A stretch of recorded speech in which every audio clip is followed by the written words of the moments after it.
Buen día, vamos a trabajar sobre movilización y traslado del lesionado. Esto para el primer respondiente.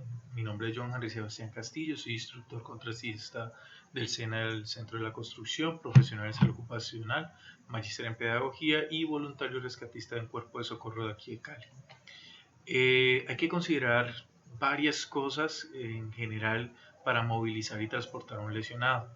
Lo primero es que usted debería saber que debemos tener una escena segura, saber la situación, tener obviamente las condiciones de seguridad, y respecto a la escena hay que saber detalles como por ejemplo si vamos a trabajar en un mismo plano o hay diferentes planos, varios niveles, si existen o no obstáculos, y obviamente qué tan largo va a ser ese trayecto.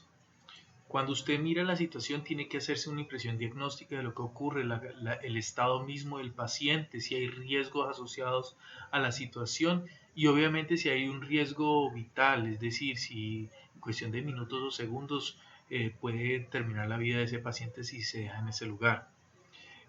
Respecto al estado de conciencia, perdón, el estado del paciente, pues hablamos también del nivel de conciencia, si está consciente o inconsciente, también va a depender lo que vamos a desarrollar o lo que va a pasar con él. ¿Qué recursos tenemos? Tenemos cuántas personas que nos pueden apoyar. Esas personas deben tener obviamente una condición física, un entrenamiento y disposición para realizar ese traslado. Tenemos camilla o férula espinal larga, sábanos, otros objetos que pudiéramos utilizar para ese transporte. Hay que tener en cuenta que es posible que por los riesgos que hay en el lugar o de pronto porque la lesión es leve, pudiésemos utilizar extracciones de emergencia tipo cargue o arrastre.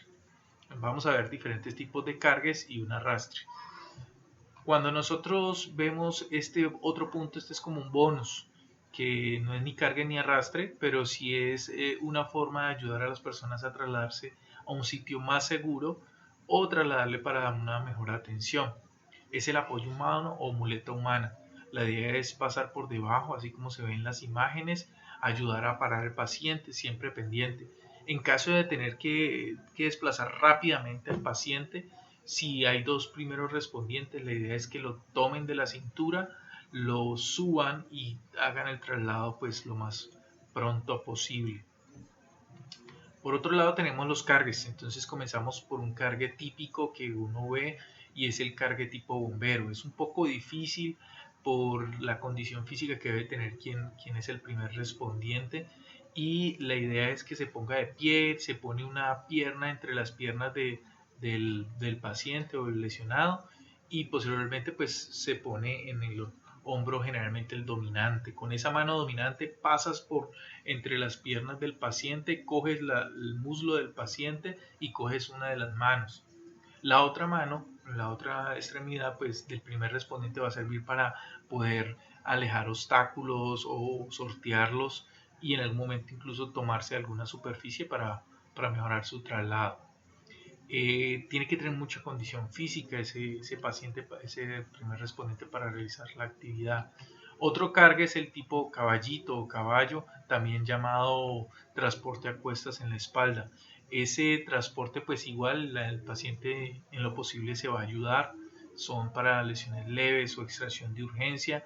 El paciente pues va a pasar sus manos alrededor del cuello del primer respondiente como se ve en la imagen, y la idea del primer respondiente es que pase por sus manos por debajo de las piernas del paciente y tome las manos del mismo. Es un poco complejo en algunos casos por peso, pero también por elasticidad del paciente. No es tan recomendado, igual lesiones leves o se tiene que hacer de urgente. Otro tipo de carga es el nupcial o de frente. Es mucho más complejo, requiere más fuerzas en los miembros superiores de ese primer respondiente y debe ser para tramos muy cortos. La idea es que si está inconsciente el paciente, primero cojamos de la cintura al paciente y lo colocamos sobre el muslo del primer respondiente y luego sí lo sube. La mano del paciente que está cerca al primer respondiente debe pasar por encima por atrás del cuello del paciente, del primer respondiente, perdón. También requiere mucha fuerza de ese primer respondiente. Por acá el cargue tipo silla ya exige menos fuerza, se puede hacer entre 2 o 3 personas. La idea es que estén muy coordinados, la idea es que suban al mismo tiempo con una voz preventiva y una ejecutiva, que posteriormente vamos a ampliar esa información. Es muy bueno, ese es uno directo, va por debajo de los muslos, y otro agarre en la parte de atrás. El saludo tipo romano creo que es, que se cogen fuertemente para que no se vaya a deslizar. Muchas veces utilizan que haya en la parte de la muñeca, llegue a la parte de la muñeca, el agarre que nosotros hacemos con el otro primer respondiente que tenés al frente. Importante siempre llevar el peso cerca al cuerpo. Por acá tenemos otro que es el cargue por extremidades. Se toman así como se ve por detrás, cruzado al pecho del paciente, la parte de atrás. El otro coge los miembros inferiores, o como está en la imagen a blanco y negro, se colocan los miembros inferiores por los dos lados del otro primer respondiente.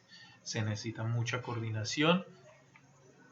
En el arrastre cruzado al pecho, pues está abajo el paciente, se sienta, y lo que se hace es cruzar sus brazos al del paciente, y con las manos por debajo de la axila coge el lado contrario de cada una de las manos del paciente.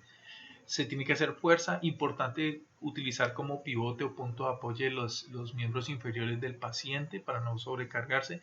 Y lo malo de este traslado es que pues no vas a poder ver bien por dónde vas a caminar. Ayuda mucho para traslados en el caso de bomberos. Hay otros tipos de arrastres, pero en realidad no son muy recomendables. Este es como el que protege más la espalda. Vamos a otro punto que tiene que ver con la movilización y transporte en bloque con FEL o férula espinal larga, que es la mal llamada camilla. Siempre se deben hacer movimientos en bloque. El más común es de 3, que se hace tipo libro, donde los 3 están, cogen y meten las manos por debajo del paciente, aprovechando pues que tienen unos pliegues, unos huequitos por donde meterlos, o depresiones del cuerpo, como detrás del cuello, en la parte baja de la espalda.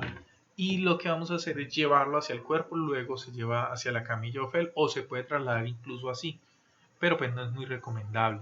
Otro tipo de traslado, el movimiento puede ser en túnel, que es el de la derecha y abajo, donde los primeros respondientes cogen al paciente por debajo, lo alzan y ahí se mete la camilla o FEL, ya sea por cabeza, por los pies, o incluso hay procedimientos especiales donde otro primer respondiente mete por un lado la FEL, sin que los primeros respondientes hacen las piernas. Es importante tener en cuenta que siempre se tiene que hacer el abordaje inicial y el procedimiento de asegurar la escena. Lo del movimiento en bloque, en algunos casos recomendaban que la cabeza iba primero, pero en general la cabeza pues no debería ir primero. Lo que debe ir primero son los pies, excepto cuando vamos en una subida, en una pendiente, o pasar de un plano bajo a un más alto, donde ahí sí la cabeza va primero, el resto los pies van primero. Otros procedimientos donde de pronto no se va a hacer es cuando tenemos el punto adicional del inmovilizador de cabeza. Si no hay ese inmovilizador de cabeza, pues entonces va a tocar que otra persona sostenga la cabeza. ¿Listo? Por acá tenemos sobre el conteo. El conteo, entonces vamos a tener varios ejemplos. Uno es de voz preventiva, listos ya, la voz ejecutiva. Hay un espacio entre la voz preventiva y la ejecutiva para que quien no está listo pues diga que no está listo, y esperar y no dar movimientos en falso. Otra voz preventiva 2 y la voz ejecutiva 3. Otra voz preventiva A y otra voz ejecutiva 1. Son varios de los ejemplos que podemos tener. Es importante que haya una información inicial, por ejemplo, que se diga cuál es la instrucción clara, debe indicar entonces qué se va a hacer, a dónde se va a hacer y en qué momento. Por ejemplo, para levantar al paciente a la rodilla a la cuenta de 3, 2, 3. Entonces, para levantar al paciente a la rodilla, se sabe qué se va a hacer, hacia dónde se va a hacer y en qué momento, a la cuenta de 3. Luego viene la voz preventiva 2 y la voz ejecutiva 3. Por acá vamos a ver un video donde hay una serie de movimientos que pues no son los más adecuados. En este caso el paciente cae encima por pérdida de visibilidad. hay cosas que son más que todo, diría yo, de lógica o de sentido común. Es importante localizar bien al paciente y esos traslados de espalda al paciente no son muy buenos. Es mejor alzar el paciente y luego sí girarlo, pero no girarlo como se va a hacer ahorita. Esa camilla que está mostrando es muy buena, tiene movilizadores laterales. Mire lo que pasa ahí, ese tipo de movimiento es lo que no queremos. Pero es una camilla buena, resistente, con el arnés o riata que protege al paciente y lo asegura con la camilla y tiene los inmovilizadores laterales. A veces por estar pendiente de otras situaciones no nos fijamos bien en el traslado y esos movimientos, por ejemplo, que ellos están haciendo laterales y corriendo no son adecuados en un traslado porque pues podemos golpear o lesionar más al paciente. Además que quedamos supremamente mal haciendo ese tipo de cosas. No es ético ni es recomendable para un primer respondiente hacer eso. La idea de un traslado de un primer respondiente es que sea pues para el beneficio del paciente y no que genere lesiones o posibles lesiones tanto para el primer respondiente como para la otra persona, para el paciente. Ese tipo de cosas hay que evitarlas a todo costo y evitar, por ejemplo, estos faltas de coordinación, elementos que no son adecuados y pues obviamente daños hasta psicológicos al paciente. Hay que entrenarse, hay que coordinarse muy bien porque si no pues puede haber muchos inconvenientes. Eso es de lógica, no hay que hacerlo.